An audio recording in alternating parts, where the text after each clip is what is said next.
দেখো বন্ধুরা, আজকে চিনি দিয়ে, দুধ দিয়ে আর বিটের রস দিয়ে দু রকম কালারের পাটিসাপটা করব। এই দেখো দুধ, এই দেখো চিনি, আধা কাপ চালের গুঁড়ো, 1 কাপ ময়দা, আর এই দেখো বিটের রস, আর এই যে নুন।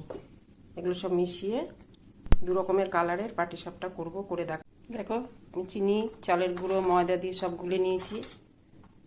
আর এটার মধ্যে বিটের রস আর ময়দা আর চালের গুঁড়ো, একটু চিনি। এবারে চলো বানা। দেখো বিটের রসটা এর মধ্যে ভরে নিয়েছি। আর এই দেখো, এবারে নুনের স্টিমটাকে একদম লো রাখতে হবে। এবারে চলো বানাচ্ছি।